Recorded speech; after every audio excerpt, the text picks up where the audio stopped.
there, I'm Dr. Craig Mallorie. I'm going to show you how to plan a simple implant case on NobelClinician. So we're going to click on New. We're going to enter the patient's first name, initial, and then you can enter the surname or the patient ID. Then we click 3D Planning. Then we click New Treatment. Then we go to Set Folder. And then we're going to go on the desktop and click the folder that contains the axial DICOM data. I'm going to click Select Folder. When we click on the patient's name as it comes up, we've blanked it out here to protect their identity. And we're going to click Next. And then on the next window, we're going to basically tell the computer what we're interested in as far as the region. So we're going to left click and drag, and then change the shape on the window to, I like to show as much of the jaw that I'm working on as possible.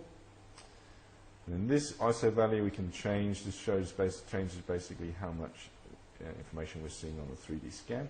Then we click Next. Then we're going to tell NobelClinician it's lower jaw. And then we're going to click Finish. And now first thing I like to do is click on Reslice Curve. And then this basically is the area of interest that we'll be seeing on the slices. So I just like to check that it's running through the central position on the pulp chambers of the teeth, which it is. And then this window, the black area, shows what we're actually going to see on the viewer. So you have to just change that proportion. You can drag this bar along to check that everything is shown within the window. So it's pretty close. Looks great. Then we click Finish. And then now as we drag the window around the 3D side, on the right here we see a good image within the window. So now what I do is here we're going to be doing the 3/6 site, or the lower left first molar. So I drag it to approximately that central position.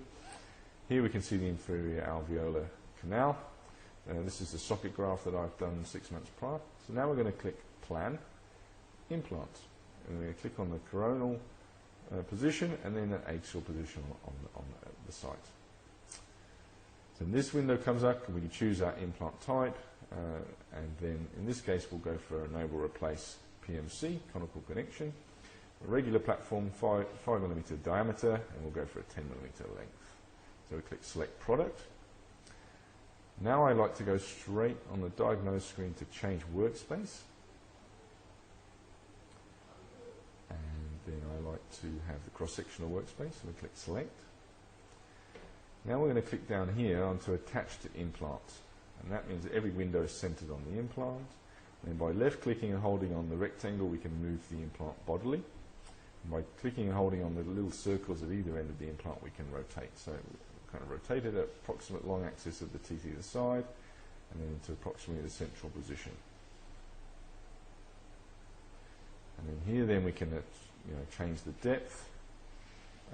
This yellow marker, as you know, is the zone of protection around the implant, or device protection by the software. So here's the inferior alveolar nerve on the scan, and then we know we're working at a safe distance. We can look at the three-dimensional image by changing the workspace to 3D workspace. And then from this, then I can tell that we're going to be placing, it's going to be direct to fixture restoration. It's going to be well in line with the other teeth on that side, and everything's looking pretty straightforward. So now on the cross-sectional workspace, what I would do is I would take a screenshot of this, which I would have up during surgery. So what you click is Snapshot. And then as you drag it around, whatever you left click, it will take a photo. But if you hold it in the center, everything will be highlighted, and then you've got the whole window. And you click Export to File and save that image, and then that's it. Now, once you're finished with the planning, just click Save, type in the tooth number, and then that's all saved.